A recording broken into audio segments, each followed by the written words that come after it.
این داستان کاملاً بر اساس واقعیته و در یکی از شهرهای سوریه اتفاق افتاده و ما منبع این داستان رو در انتهای این ویدیو در اختیار شما قرار میدیم. این روایت مربوط به یک دختر 13 سال است و بیان میکنه یک روز که از مدرسه به خونه برمیگشته اتفاق تلخی براش افتاده و مسیر زندگیش رو تغییر داده. این دختر بیان میکنه داستان من از اونجایی شروع میشه که من در کلاس ششم ابتدایی مشغول درس خوندن بودم و تازه به سن بلوغ رسیده بودم. از اونجایی که خانواده من خیلی خشکی مهذب و سختگیر بودن، رفت و آمد من معمولاً با اتوبوس سرویس مدرسه انجام شد. در یکی از روزها مثل همیشه سوار اتوبوس شدم تا به خونه برم. راننده اتوبوس همه دخترها رو به خونه‌شون به نوبت رسون تا اینکه نوبت من شد. اما احساس کردم که این بار راننده اتوبوس از یک راه دیگه میره. من سریع به راننده اتوبوس گفتم عمو فکر کنم داری اشتباه میری. این راهی که میری راه خونه ما نیست. سکوت و بی‌توجهی راننده وحشت و ترس رو به دلم انداخت. من بچه بودم، نمیدونستم قراره چه اتفاقی بیفته. بدنم مثل بید میلرزید و با گریه و التماس از راننده خواهش میکردم که من رو برسونه به پدر و مادرم. اما راننده انگار کر شده بود و هیچ جوابی نمیداد. اوضاع همینطور ادامه داشت تا اینکه بالاخره راننده یک جا ایستاد. از پنجره که بیرون رو نگاه می کردم هیچ کی نبود و هرچی جیغ و فریاد می کردم و طلب کمک می کردم کسی صدام رو نمیشنید. یهو دیدم که راننده با یک قیافه ترسناک به سمتم میاد. سریع به سمت عقب اتوبوس دویدم و راننده من رو عقب اتوبوس گیر انداخت. دستم رو به زور گرفته بود و کارهای عجیبی با هم می کرد که من در سن کودکی ازشون سر در نمی آوردم. ازش خواهش میکردم که ولم کنه و اون به هم بی‌توجهی میکرد و به هم میگفت که اگه کسی از این موضوع چیزی بفهمه من رو میکشه. اون مرد عوضی لباسه من کودک رو درآورد و به من تجاوز کرد و من تا اون لحظه اصلاً نمیدونستم که داره چه اتفاقی میافته. کارش که تموم شد منو تهدید کرد که اگر کسی از این ماجرا با خبر بشه قطعاً منو میکشه و آبروم رو همه جا میبره. من درد شدیدی داشتم و فقط گریه میکردم و میخواستم که هرچه سریعتر برم به پیش پدر و مادرم. وقتی رسیدم خونه از شدت ترس هیچی نگفتم. بابام ازم پرسید چرا دیر کردی؟ منم چون شوکه شده بودم زبونم بند اومده بود و نمیتونستم حرفی بزنم. بابام بلافاصله زنگ زد به راننده سرویس و علت تأخیر رو از اون پرسید. راننده گفت اتوبوس توی راه پنچر شد. منم مجبور بودم دروغ راننده رو تایید کنم. هیچ کس نفهمید که چه اتفاقی افتاده. منم کسی رو نداشتم که باهاش این راز رو در میون بذارم و بهش بگم که چه بلایی سرم اومده. تمام شب از شدت درد و ترس گریه می کردم و مدام صحنه‌های اون اتفاق جلوی چشمم ظاهر می شد. دیگه تصمیم گرفتم که به مدرسه نرم و کلاً گوشه‌گیر شده بودم و از همه مردها می ترسیدم. خانواده‌ام که روحشون از هیچ جا خبر نداشت و عقاید خرافاتی داشتن فکر می‌کردن که من چشم خوردم و جنی شدم. هر وقت اون صحنه‌ها رو به خاطر می‌آوردم از خودم بدم می‌اومد. می‌خواستم این ماجرا رو فراموش کنم اما نمی‌شد و امکان پذیر نبود. 2 ماه کامل اصلاً عادت ماهیانه نداشتم و من نمی‌دونستم که این نشونه چیه. زمان گذشت و به مرور شکمم داشت بزرگ می شد تا حدی که برادرم مسخرم می کرد و به هم می گفت کم بخور مثل خرسا شدی. برای خودم سوال بود که چرا شکمم داره انقدر بزرگ می شد اصلا نمی دونستم دلیلش چیه. هیچ کس متوجه چیزی نشده بود مگر مادر بزرگم. یه روز که مادر بزرگم اومده بود پیشمون با تعجب به هم گفت چه اتفاقی برات افتاده؟ چرا شکمت اینقدر بزرگ شده؟ گفتم نمیدونم، چیزی نشده. مادر بزرگم که قیافه‌اش واضح بود مشکوک شده من رو پیش یک دکتر برد. وقتی اون دکتر من رو معاینه کرد با صدای بلند گفت وای این دختر حامله است. با شنیدن این خبر شوکه شدم و خیلی ترسیده بودم و میخواستم از حال برم که با سیلی محکم مادر بزرگم به خودم اومدم. مادر بزرگ سرم فریاد زد که این بچه کیه؟ بگو چه غلطی کردی که همچین آبرو ریزی به بار آوردی؟ من ساکت بودم و هیچی نگفتم و تازه فهمیدم که این بچه به خاطر اون حادثه اتفاق افتاده. مادر بزرگم من رو به خونه برد و به هم گفت که فعلاً به کسی چیزی نگم تا خودش داستان رو براشون تعریف کنه. وقتی رسیدم خونه من بلافاصله رفتم توی اتاق و گرفتم خوابیدم تا اینکه یهو با صدای فریاد پدرم بلند شدم و میگفت چی شده؟ چه غلطی کردی؟ پدرم میخواست با اسلحه منو بکشه، اما مادر و مادر بزرگم نذاشتن. اوضاع که آروم شد، پدرم من رو به خونه متروکه پدر بزرگم توی یکی از روستاهای اطراف برد. اونا میخواستن من اونجا و در خفا زایمان کنم تا کسی متوجه نشه و آبروشون نره. مادرم خیلی ناراحت بود و میگفت ممکنه اونجا بمیره، اما پدرم قبول نمیکرد. آخه تصمیمات توی خونه ما دست مرد خونه است. مامانم تمام وسایل مورد نیاز رو برام گذاشت، از جمله یک دونه رادیو و قرآن.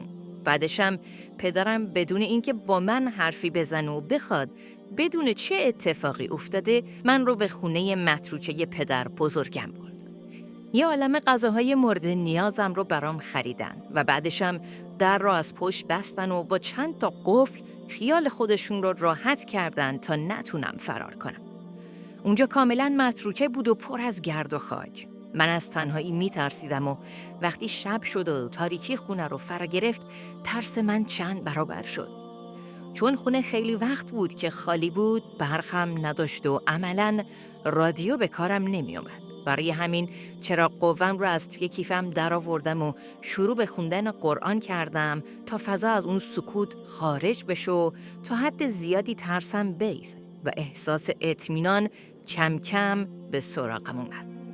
من هر شب توی اون خونه صداهای عجیبی میشنیدم و کابوس‌های ترسناکی میدیدم تا اینکه بعد از مدتی با خوندن قرآن به اون فضا عادت کردم. حتی چند باری هم فکر فرار به ذهنم رسید، اما به خودم میگفتم کجا برم با این شکم؟ اصلاً کجا رو دارم که برم؟ پس کلاً به خیال این داستان میشدم. مدتی گذشت و در این چند ماه هر از گاهی مادرم به من سر میزد تا اینکه ماه آخر بارداریم رسید و توی این ماه نه از مادرم خبری شد و نه از مادر بزرگم. انگار بیخیالم شده بودن و میخواستن که من همینجا بمیرم.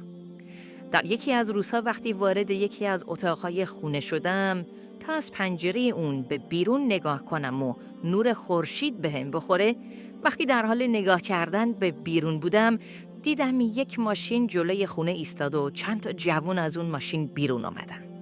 چون خونه پدر بزرگ من وسط روستا بود و منطقه بکری اطرافش بود، احتمال دادم اونها واسه تفریح اومده باشن. برای همین جوری داشتم بهشون نگاه میکردم تا اینکه یکی از اونها برای جمع کردن هیزم کنار خونه اومد و به پنجره نزدیک شد که ناگهان چشمش به من افتاد. کاملا منو دیده بود، ولی من سریع عقب اومدم و از پنجره دور شدم. اون شروع به قرآن خوندن کرد و فکر کرده بود من جنم. چند دقیقه گذشت و هیچ خبری از اون جوون نشد تا اینکه دیدم از بالای دیوار خونه پرید و وارد خونه شد. خیلی ترسیدم که دوباره مورد آزار جنسی یک فرد دیگه قرار نگیرم. وقتی اون منو دید ترسیده بود و مثل احمق‌ها ازم پرسید جنی؟ وقتی مطمئن شد که منم مثل خودش انسانم، قسم خورد که نیت بدی نداره. به هم گفت اگه متأهل نیستی پس چرا حامله‌ای با این سن کم؟ بهش گفتم داستان من طولانیه، اما ازت خواهش میکنم به کسی چیزی نگی چون برام دردسر میشه. اون گفت من شب ساعت 9 برمیگردم. الان اگه دیر کنم دوستان متوجه میشن و برات دردسر میشه. شب فرا رسید و من منتظر اون بودم. ساعتای 9 شب بود که از بالای دیوار پرید و در حالی که باهاش کمی غذا و میوه بود پیش من اومد. داستان زندگیم رو براش تعریف کردم و خیلی ناراحت شد. جوان به دختر گفت من نمیتونم الان کمکت کنم. باید تا وقت زایمانت اینجا بمونی و زمان زایمانت من تو رو به بیمارستان میبرم. دختر تعریف میکنه که این جوان هر شب میامد و برام غذا و میوه میآورد. خودشم توی ماشین بیرون میخوابید تا اینکه من نترسم. در یکی از شب‌ها احساس درد شدیدی گرفتم و بیهوش شدم. وقتی بیدار شدم دیدم توی ماشین مرد جوانم. بهش گفتم داری کجا میری؟ گفت داریم میریم بیمارستان. بهش گفتم اگر من حامله رو با تو ببینن برات دردسر میشه. ما هم که مدارک ازدواج نداریم. چطوری میخوای من رو ببری بیمارستان؟ گفت من اونجا پسر عموم کار میکنه. نگران این چیزا نباش. توی بیمارستان قشنگ کنارم بود و نمیذاش نبود پدر و مادرم رو احساس کنم. زایمان کردم و پسرم به دنیا اومد. وقتی به هوش اومدم بالا سرم بود و اگر چیزی لازم داشتم برام فراهم میکرد. همه چیز خوب بود تا اینکه دکترها یهو متوجه شدن که نبض پسرم خیلی پایینه. من ترسیده بودم و دلم نمیخواست بچم بمیره. برای همین خیلی دعا کردم و عاجزانه به خدا التماس میکردم. توی همین اوضاع اون پسر جوان سعی میکرد من رو آروم کنه و دلداریم بده. زمان گذشت و بعد چند روز من مرخص شدم. ولی پسرم توی بیمارستان هنوز بستری بود و تحت مراقبت ویژه بود. سوار ماشین پسر جوان شدم. اون ازم پرسید الان کجا برم؟ بهش گفتم من جایی رو ندارم. اگه برم خونمون پدرم منو میکشه. رو به من کرد و با مهربونی گفت نترس من همه چیز رو حل میکنم. وقتی رسیدیم خونمون این جوان در رو زد و با عموم حرف زد. عموم کنار ماشین اومد و در رو باز کرد و به هم گفت بیا پایین. وقتی وارد خونه شدم مامانم من رو توی بغلش گرفت. خیلی خوشحال شدم. اما پدرم هنوز ازم عصبانی بود و در گوشه ای نشسته بود. بعد از چند روز به مامانم گفتم میخوام برم پیش پسرم و ببینم حالش چطوره. اما اونا اجازه ندادن از خونه بیرون برم و هر شب برای پسرم گریه میکردم و نگرانش بودم. در یکی از روزها عموم پیشم اومد و به هم گفت یک خبر خوب دارم برات. دختر یکی برای خواستگاریت اومده. میخوای قبول کنی؟